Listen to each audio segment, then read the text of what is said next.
So hello everyone, greetings of the day. मैं रवि तिवारी। आज के सेशन में हम लोग variable voltage variable frequency control method के बारे में बात करेंगे। जैसे कि प्रीवियस सेशन में हमारा discussion rotor resistance control, voltage control distributor side से केवल और केवल स्लिप कंट्रोल के बारे में बात किया, स्लिप पावर इंजेक्शन के बारे में बात किया। आज के सेशन में जो प्रैक्टिकली आपके इंडक्शन मशीन में यूज किए जाते हैं, इंडस्ट्रीज में हम लोग यूज करते हैं, variable voltage variable frequency control method के बारे में बात करेंगे। और इस मेथड में both sub synchronous and super synchronous region में हम लोग स्पीड कंट्रोल अचीव कर सकते हैं। इंपॉर्टेंट मेथड है, एग्जामिनेशन में वेरी फ्रिक्वेंटली एमसीक्यू फ्रेम किए जाते हैं, तो फोकस रखिएगा अपना। ध्यान देते हैं, हम लोग कुछ बेसिक इंट्रोडक्शन के बारे में बात करते हैं। गेट एकेडमी के चैनल पे हम लोग एंड आरआरबी जे 2024 में 7900 प्लस पोस्ट है। गेट एकेडमी का जो कोर्स है आरआरबी जेई के लिए सीबीटी 1 499 में अवेलेबल है एंड सीबीटी 1 एंड सीबीटी 2 777 में अवेलेबल है। गेट 2027 का जो कोर्स है 5555 रुपीज में आपको प्रोवाइड किया जा रहा है एंड 25 का जो कोर्स है गेट 2025 का 2222 रुपीज में, 26 का कोर्स 3333 रुपीज में एंड 27 का जो कोर्स है वो 5555 रुपीज में अवेलेबल है। गेट एकेडमी के कुछ और भी कोर्सेज हैं, जैसे कि आरआरबी जेई, एसएससी जेई 777 में, कैंपस रिक्रूटमेंट ट्रेनिंग प्रोग्राम 777 में, ऑल स्टेट जेई एग्जामिनेशन 777 में, स्मार्ट कोर्स एंड डोपामेंट 555 में, ईएससी नॉन टेक्निकल 777 में। गेट के subject wise and combo courses भी अवेलेबल हैं। आप इंडिविजुअल बेसिस पे सब्जेक्ट चूज करके कोर्सेज में एनरोल कर सकते हैं। उसके लिए आपको गेट एकेडमी की ऑफिशियल वेबसाइट विजिट करनी होगी। Online test series for GATE 2025 333 में अवेलेबल है, जिसमें topic wise test 28, subject wise basic level के test 12, subject wise advance level के test 12, multiple subject test 14 and full length mock test for GATE examination 10 test है। Total number of test 76 है। इन 76 test के साथ अगर आप अपने प्रिपरेशन को करते हैं तो अपने रैंक को, ऑल इंडिया रैंक को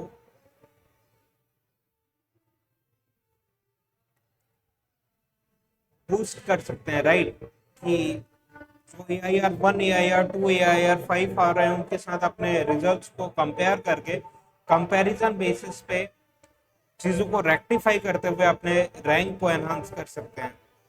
गेट के प्रिपरेशन में जनरल एप्टीट्यूड का एक इम्पॉर्टेंट रोल रहता है, जो कि 13 to 15 मार्क्स आपका सिक्योर करता है। एक इम्पॉर्टेंट वेटेज है जिसकी प्रिपेयर करने के लिए आपको ई बुक प्रोवाइड कर गेट एकेडमी प्रोवाइड कर रहा है, जिसका क्यूआर कोड स्क्रीन के सामने। इस क्यूआर कोड को अगर आप स्कैन करते हैं तो एप्टीट्यूड ई बुक तक आप पहुंच जाएंगे और इस बुक में numerical ability, logical reasoning, verbal ability, special aptitude, total number of pages 521 है एंड सारी की सारी चीज़ें GATE examination point of view से कंसाइज मैनर में आपको प्रोवाइड की जाएंगी। इस बुक की खास बात यह है कि इसमें प्रीवियस ईयर 15 ईयर्स के GATE question with detail solution, error free solution available है। जैसे कि अदर पब्लिकेशंस भी अवेलेबल हैं, लॉट्स ऑफ एरर देखने के लिए मिलेंगे। गेट एकेडमी के बुक्स की और पब्लिकेशन की यही खास बात है कि किसी भी तरीके का कोई एरर आप नहीं खोज सकते हैं गेट एकेडमी के बुक्स। तो चलिए हम लोग सेशन स्टार्ट करते हैं। Variable voltage variable frequency control method के बारे में बात करते हैं। प्रीवियस सेशन में हम लोगों ने voltage control, rotor resistance control, slip power injection, ये 3 मेथड डिस्कस कर चुके हुए हैं। आज के सेशन में हम लोग variable voltage variable frequency control method के बारे में बात करेंगे। तो this is variable voltage variable frequency control method. जैसा कि हम लोग सेशन के स्टार्टिंग में डिस्कस कर चुके हुए हैं, both synchronous sub synchronous and super synchronous region में इस मेथड के हेल्प से हम लोग स्पीड को कंट्रोल कर सकते हैं। तो सब सिंक्रोनस रीजन में फर्स्ट ऑफ ऑल डिस्कस करते हैं कि इसमें स्पीड कंट्रोल करने के लिए क्या क्या चीज़ों का ध्यान देने की ज़रूरत है। जैसा कि आपको मालूम है कि सब सिंक्रोनस रीजन में रेटेड फ्रीक्वेंसी से आपके मशीन की फ्रीक्वेंसी क्या रहेगी, कम रहेगी। रेटेड फ्रीक्वेंसी से आपके मशीन की फ्रीक्वेंसी कम रहेगी। और फ्लक्स डेंसिटी का फॉर्मूला आपको मालूम है, flux density is directly proportional to V by F. V by F relation आपको मालूम है, राइट। तो यहाँ पे अगर हम लोग फ्रीक्वेंसी में चेंजेस करते हैं, सपोज करिए फ्रीक्वेंसी रेड्यूस कर देते हैं, तो ऑपरेटिंग फ्लक्स डेंसिटी इंक्रीज हो जाएगी। और बीएच कर्व जब आप डिस्कस करते हैं तो हम लोग मशीन्स को अपने नी पॉइंट पे डिजाइन करते हैं, नी पॉइंट पे डिजाइन करते हैं, राइट। इसके ऊपर जाने पे अगर फ्लक्स डेंसिटी इसके ऊपर चली जाती है तो हार्मोनिक्स का प्रोडक्शन बहुत ज्यादा हो जाएगा, राइट। और अगर नीचे आती है तब भी दिक्कत है। क्या दिक्कत है उसके बारे में हम लोग बात करेंगे कि जैसा कि आपको मालूम है, flux density is equal to flux passing per unit area of cross section. Operating flux को हम लोग बी मल्टीप्लाइड विद ए लिख सकते हैं, राइट। अब अगर फ्लक्स डेंसिटी रेड्यूस हो गई है तो सेम ऑपरेटिंग फ्लक्स डेवलप करने के लिए area of cross section of machine आपको बढ़ाना पड़ेगा। मशीन का जो ओवरऑल एरिया है उसको इंक्रीज करना पड़ेगा, वॉल्यूम ऑफ आयरन ज्यादा लगेगा जो ओवरऑल कॉस्ट ऑफ मशीन को चेंज कर देगा, राइट। इकोनॉमी फैक्टर भी इंपॉर्टेंट रोल प्ले करती है इलेक्ट्रिकल मशीन्स में। तो यहाँ पे क्या है कि फ्रीक्वेंसी को अगर हम लोग रेड्यूस करते हैं तो फ्लक्स डेंसिटी इंक्रीज हो जाएगी, हार्मोनिक्स का प्रोडक्शन ज्यादा होगा, मशीन का परफॉर्मेंस बिगड़ जाएगा। इसको मेंटेन रखने के लिए, फ्लक्स डेंसिटी कांस्टेंट रखने के लिए अगर आप फ्रीक्वेंसी रेड्यूस कर रहे हैं मशीन का, तो आपको रेटेड वोल्टेज जो है वो भी रेड्यूस करना पड़ेगा। वोल्टेजेस जो आप सप्लाई कर रहे हैं वो भी रेड्यूस करना पड़ेगा। और दोनों सेम रेशियो से अगर रेड्यूस होते हैं तो operating flux density of machine constant maintain कर सकते हैं हम लोग। वोल्टेजेस रिडक्शन करने में कोई भी परेशानी नहीं है, फ्रीक्वेंसी भी आप रेड्यूस कर सकते हैं। तो V बाई एफ ओवरऑल कहने का मतलब है V बाई एफ रेशियो आपको कांस्टेंट मेंटेन करके चलना है। और यहाँ पे voltage is directly proportional to frequency देखने के लिए मिल रही है कि जितना अमाउंट ऑफ फ्रीक्वेंसी आप रेड्यूस करेंगे उसे सेम अमाउंट में वोल्टेजेस भी रेड्यूस करना है। क्योंकि ये वाला टर्म कांस्टेंट है तो इसी रिलेशन को हम लोग लिख सकते हैं V is directly proportional to F, कि एफ में अगर इंक्रीमेंट या डिक्रीमेंट कर रहे हैं तो वोल्टेजेस में भी डिक्रीमेंट करना पड़ेगा आपको in order to maintain the flux density constant. Flux density increases and it will go to the saturation region. अगर फ्लक्स डेंसिटी इंक्रीज हो जाती है तो वो सैचुरेशन रीजन में चली जाएगी, नॉन लीनियरिटी मशीन में बढ़ जाएगा, हार्मोनिक्स का प्रोडक्शन बहुत ज्यादा हो जाएगा जो कि आपके मशीन के परफॉर्मेंस को सीवियरली अफेक्ट करेगी, राइट। तो फ्लक्स डेंसिटी कांस्टेंट मेंटेन करने के लिए जिस फ्रीक्वेंसी से हम लोग, जिस रेट से फ्रीक्वेंसी रेड्यूस कर रहे हैं उसी सेम रेट से वोल्टेजेस भी रेड्यूस करेंगे in order to maintain the flux density constant. Super synchronous region के बारे में बात करें तो यहाँ पे ऑपरेटेड वोल्टेज जो है वो रेटेड वोल्टेज ही रखेंगे हम लोग, क्योंकि रेटेड वोल्टेज से ज्यादा वोल्टेज हम लोग सप्लाई नहीं कर सकते हैं। और आपकी मशीन की जो फ्रीक्वेंसी है वो रेटेड फ्रीक्वेंसी से ज्यादा करनी पड़ेगी ना सुपर सिंक्रोनस रीजन में ले जाने के लिए। तो फ्रीक्वेंसी को आपको इंक्रीज करना पड़ेगा, फ्रीक्वेंसी इंक्रीज करना पड़ेगा। लेकिन आपको मालूम है कि flux density is directly proportional to V by F होता है। फ्रीक्वेंसी इंक्रीज करेंगे तो फ्लक्स डेंसिटी रेड्यूस हो जाएगी, तो यहाँ पे हम लोग रेड्यूस होने देंगे, नो इश्यूज। क्यों रेड्यूस होने दे रहे हैं? क्योंकि हमारे पास चांसेस अवेलेबल नहीं कि फ्रीक्वेंसी इंक्रीज करें, तो वोल्टेज क्यों नहीं इंक्रीज कर सकते? वोल्टेज इसलिए रेटेड वोल्टेज से इंक्रीज नहीं कर सकते, क्यों नहीं कर सकते कि डाइलेक्ट्रिक जो मटेरियल होता है वो मशीन के वोल्टेज की रेटिंग पे डिपेंड करता है। अगर सपोज करिए ये मटेरियल है, अगर इसके टर्मिनल्स पे 220 वोल्ट आप सप्लाई कर रहे हैं तो वो सस्टेन कर लेगा। इसकी वोल्टेज ब्लॉकिंग कैपेबिलिटी कितनी है? 220 वोल्ट। अगर 440 वोल्ट आप सप्लाई कर दें तो इसका डाइलेक्ट्रिक फेलियर हो जाएगा, करंट पार सर्कुलेट करना चालू कर देगा, राइट। तो वोल्टेज हम लोग रेटेड वोल्टेज से ज्यादा इंक्रीज नहीं कर सकते हैं, चाहे वो कोई सी भी मशीन हो।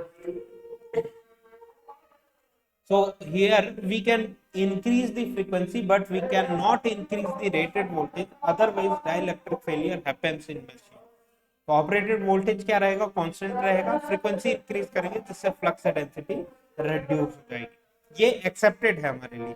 फ्लक्स डेंसिटी किसी भी कॉस्ट पे इंक्रीज नहीं होनी चाहिए, अदरवाइज मशीन का परफॉर्मेंस जो होगा वो सीवियरली अफेक्ट हो जाएगा due to the harmonics and non linearity. अब सारी स्टोरी हो चुकी है, अब सब सिंक्रोनस रीजन के बारे में फर्स्ट ऑफ ऑल बात कर लेते हैं हम लोग। देखिएगा, टॉर्क डेवलप्ड का बेसिक एक्सप्रेशन आपको मालूम है, torque developed is equal to M upon omega S and V1 square divided by R2 by S square plus X2 square root cancel and multiplied with R2 by S. ये एक basic expression आपको मालूम है, यही expression यहाँ पे लिखा हुआ है। तो इसको high slip and low slip region में हम लोग ब्रेक करते हैं। फर्स्ट ऑफ ऑल, जब स्लिप की वैल्यू हाई होती है तो R2 बाई एस को नेग्लेक्ट किया जा सकता है, एंड जब स्लिप की वैल्यू लो होती है तो वहां पे x2 को हम लोग नेग्लेक्ट करते आ रहे हैं ना, डिनोमिनेटर से, नॉट फ्रॉम न्यूमरेटर, डिनोमिनेटर से नेग्लेक्ट करना। तो m upon omega S V1 square. अब यहां से अगर आप R2 बाई एस को नेग्लेक्ट करते हैं तो यहाँ पे x2 स्क्वायर बचेगा, वही x2 स्क्वायर यहाँ पे देखने के लिए मिल रहा है। और क्योंकि यहाँ पे t स्टार्टिंग लिखा हुआ है तो स्लिप की वैल्यू क्या हो चुकी है, 1 लिखने की स्पेसिफिकली जरूरत नहीं है हम लोग, राइट। अब क्या चेंज करना है हम लोग, क्योंकि voltage is directly proportional to frequency है in sub synchronous region, voltage is directly proportional to frequency है। क्यों कि जिस रेट से हम लोग फ्रीक्वेंसी रेड्यूस करेंगे उसी सेम रेट से वोल्टेज भी रेड्यूस करेंगे, राइट। तो ध्यान देते हैं, एम को चेंज कर रहे हैं क्या आप, एम चेंज नहीं कर रहे हैं, एम कांस्टेंट है। फ्रीक्वेंसी आप चेंज कर रहे हैं, ओमेगा एस किस पे डिपेंड करता है, फ्रीक्वेंसी, ऑपरेटेड फ्रीक्वेंसी पे, राइट। तो यहां पे ओमेगा एस क्या होता है, एफ ही तो होता है, राइट। एफ को ही हम लोग क्या लिखते हैं, ओमेगा एस। तो फ्रीक्वेंसी में चेंजेस हो रहा है, इसीलिए ये directly proportional to frequency, frequency से रिप्लेस कर दिया। वोल्टेज भी डायरेक्टली प्रोपोर्शनल टू फ्रीक्वेंसी है तो फ्रीक्वेंसी से रिप्लेस कर दिए। x2 को बात करें, x2 is equal to 2 pi fl, तो x2 is directly proportional to frequency, तो इसको फ्रीक्वेंसी से रिप्लेस किया जा सकता है, इसीलिए फ्रीक्वेंसी स्क्वायर कर दिया। R2 क्या है, रोटर रेजिस्टेंस, वो फ्रीक्वेंसी के इंडिपेंडेंट टर्म है, इसीलिए यहाँ पे क्या आ गया, 1। तो क्या क्या चीजें बची यहाँ पे, F square divided by F cube बचा, मतलब कि 1 अपॉन एफ बचा। टी स्टार्टिंग कैसे चेंज हो रही है, फ्रीक्वेंसी से, फ्रीक्वेंसी अगर आप रेड्यूस करते हैं तो टी स्टार्टिंग क्या होगा, इंक्रीज हो जाएगा, स्टार्टिंग टॉर्क क्या हो जाएगा, इंक्रीज हो जाएगा। नाउ लो स्लिप रीजन में क्या हो रहा है, इसी एक्सप्रेशन में से x2 को नेग्लेक्ट कर देते हैं, x2 को कैंसिल कर दिया तो R2 बाई एस स्क्वायर बचा, यहां से ये वाला स्क्वायर कैंसिल, तो m upon omega S V1 square, R2 यही रहने दीजिए, s को ऊपर भेज दीजिए, s ऊपर चला गया। अब m क्या है, m कांस्टेंट है, फेजेस में कोई भी चेंज नहीं हो रहा है। f, यहाँ पे f आ गया, यहाँ पे फ्रीक्वेंसी स्क्वायर आ गया, यहाँ पे R2 है, रोटर रेजिस्टेंस इंडिपेंडेंट होता है फ्रीक्वेंसी की, एंड यहाँ पे स्लिप आ गया, राइट। तो torque developed is directly proportional to SF देखने के लिए मिला। If load torque requirement is constant, कि लोड टॉर्क में कोई चेंजेस नहीं कर रहे हैं, अगर आप लोड टॉर्क कांस्टेंट बना हुआ है तो उस पर्टिकुलर केस में torque developed by machine, electromagnetic torque developed by machine भी कांस्टेंट रखनी पड़ेगी आपको। अब टॉर्क डेवलप्ड अगर कांस्टेंट रखना है तो क्या कंक्लूजन मिला, एस और एफ का प्रोडक्ट आपको कांस्टेंट रखना पड़ेगा, एस और एफ का प्रोडक्ट कांस्टेंट रखना पड़ेगा। इसको हम लोग कह सकते हैं स्लिप फ्रीक्वेंसी कांस्टेंट मेंटेन करनी पड़ेगी, राइट। और क्योंकि f is equal to P N by 120 होता है, तो f is directly proportional to n लिख सकते हैं ना हम लोग, f is directly proportional to n लिख सकते हैं, इसीलिए फ्रीक्वेंसी को रिप्लेस करके हम लोग ns से भी रिप्रेजेंट कर सकते हैं। s ns का जो प्रोडक्ट है वो कांस्टेंट रहेगा, कांस्टेंट। इसको हम लोग कहते हैं स्लिप स्पीड क्या रहेगी, कांस्टेंट, स्लिप स्पीड कांस्टेंट रहेगी। तो ये कंक्लूजन आपको माइंड में रखना है कि SF जो है वो कांस्टेंट रखते हैं हम लोग, या फिर SNS कांस्टेंट रखते हैं, किस केस में, variable voltage variable frequency control method में, सब सिंक्रोनस रीजन ऑफ ऑपरेशन में स्लिप स्पीड जो है वो कांस्टेंट रहेगी, या फिर स्लिप फ्रीक्वेंसी जो है वो कांस्टेंट रखते हैं। मैक्सिमम टॉर्क के बारे में बात कर लेते हैं, क्योंकि टी मैक्स का एक्सप्रेशन आपको पता है, is equal to M upon omega S V one square divided by 2x2।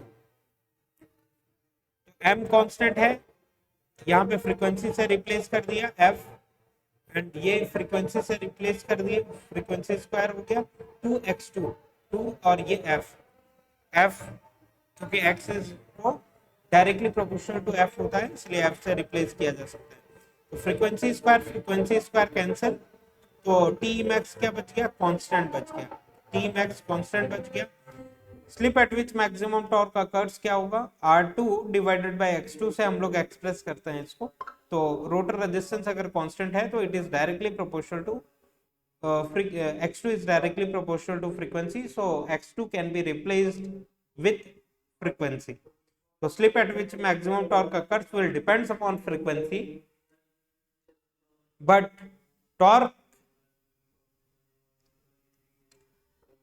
electromagnetic torque, maximum electromagnetic torque is independent of frequency, right? तो ये कंक्लूजन मिले, इसी के बेसिस पे हम लोगों को सारी चीजें ड्रॉ करनी है। क्या कंक्लूजन मिला, starting torque is inversely proportional to frequency, T max is constant, it not depends upon frequency, slip at which maximum torque occurs will depends upon frequency, and torque developed in running condition, torque developed running condition में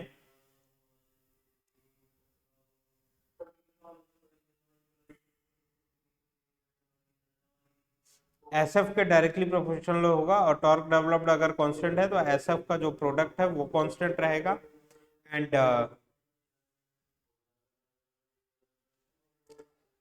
इसी के basis पे हम लोगों को सारी चीजें draw करनी है, राइट।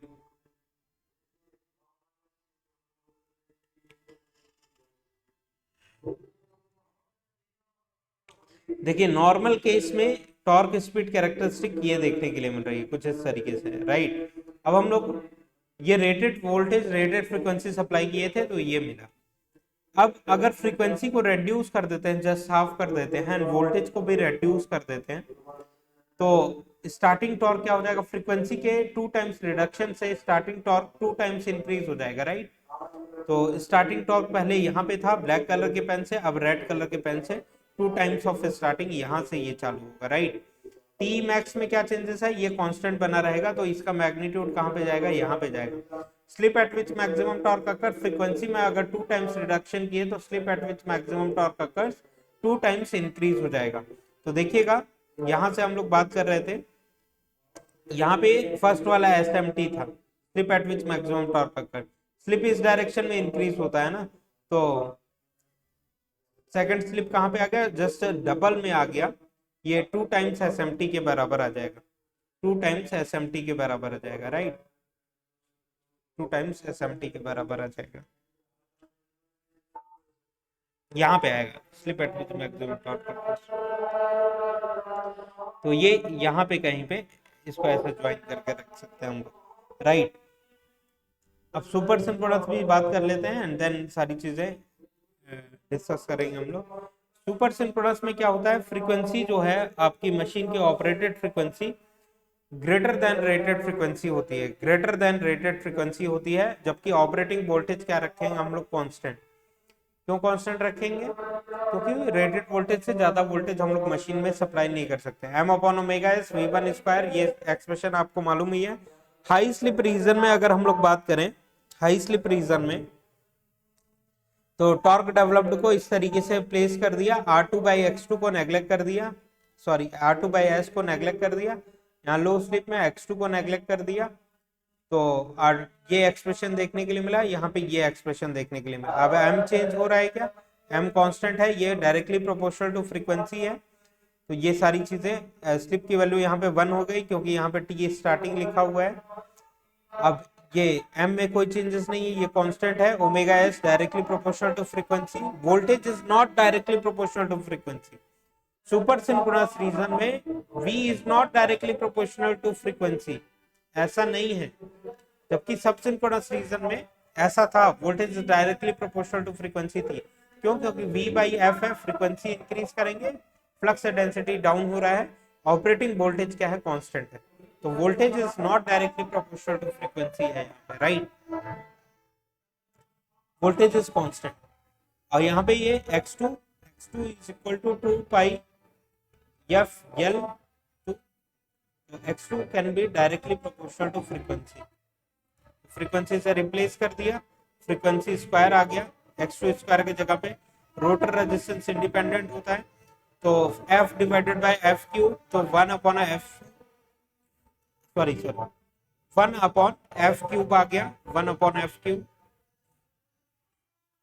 ये एक इंपॉर्टेंट कंक्लूजन मिला। लो स्लिप में बात करें तो ओमेगा एस को रिप्लेस कर दिया एफ से, एंड ऑपरेटेड वोल्टेज कांस्टेंट है, ये 1, और ये R2 इंडिपेंडेंट है 1, और ये स्लिप, तो एस डिवाइडेड बाय एफ आ गया, right? If load torque requirement is constant, तो S by F is constant, तो S is directly proportional to frequency लिखा जा सकता है, तो ये कंक्लूजन मिला, राइट? फ्रीक्वेंसी के इंक्रीज करने से स्लिप भी क्या होगा? इंक्रीज होगा। सिमिलरली एम को कांस्टेंट रखने देते हैं, एंड ओमेगा एस को फ्रीक्वेंसी से रिप्लेस किया, टी मैक्स के बारे में बात कर रहे हैं, voltage is not directly proportional to frequency, so it is constant, तो यहाँ पे एफ आ गया, तो 1 अपॉन एफ स्क्वायर आ गया, राइट? तो T E max is directly proportional to 1 upon F square. अब इन्हीं सारी चीजों को यहाँ पे मैप करना है हम लोगों को। देखिए स्लिप के बारे में यहाँ पे कोई भी डिस्कशन नहीं कर रहे हैं ना हम लोग, स्लिप को सेपरेटली डिस्कस करेंगे। ये स्पीड के रेस्पेक्ट में हम लोगों ने ड्रॉ किया हुआ है, स्पीड के रेस्पेक्ट में ड्रॉ किया। तो रेड कलर के ब्लू कलर के पेन से देखिए, ये ब्लैक कंडीशन था, रेड कंडीशन मतलब फ्रीक्वेंसी रेड्यूस किया तो, और फ्रीक्वेंसी इंक्रीज किया तो स्टार्टिंग टॉर्क क्या हो रहा है? रेड्यूस हो रहा है। फ्रीक्वेंसी के इंक्रीज करने से स्टार्टिंग टॉर्क रेड्यूस हो रहा है, ये स्टार्टिंग टॉर्क यहाँ पे रेड्यूस हो गया, TST बाई 8 हो गया। फ्रीक्वेंसी के 2 टाइम्स रिडक्शन है, फ्रीक्वेंसी के 2 टाइम्स रिडक्शन से, सॉरी इंक्रीमेंट से स्टार्टिंग टॉर्क 8 टाइम्स रेड्यूस हो जाएगा, क्योंकि फ्रीक्वेंसी के क्यूब के इनवर्सली प्रोपोर्शनल है, right? And slip eight which maximum torque occurs,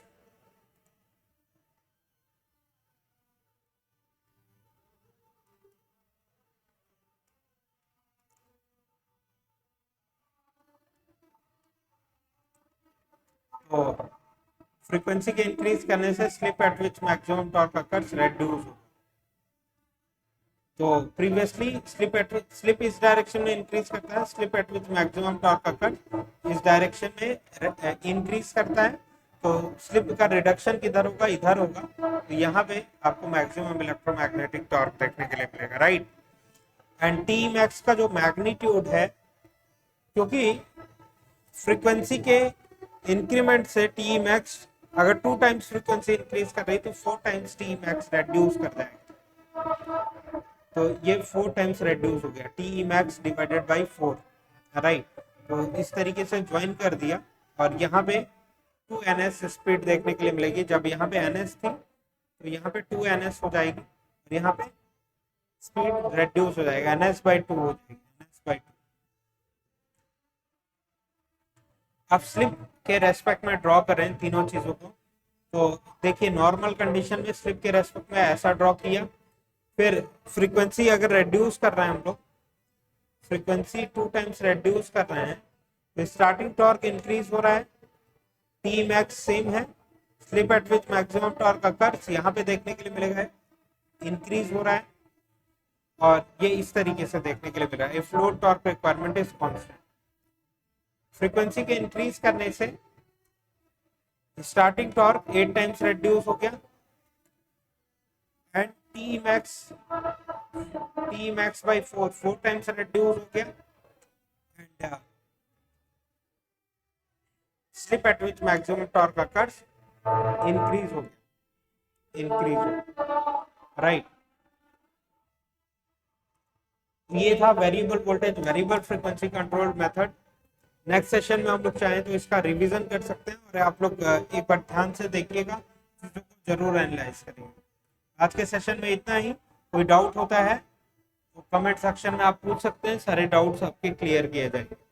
right, तो सारी चीजें क्लियर है हमारे ख्याल से। और भी कोई डाउट आता है तो ध्यान देते हैं। ये सेपरेट सेपरेट हम लोगों ने ड्रॉ किया हुआ है।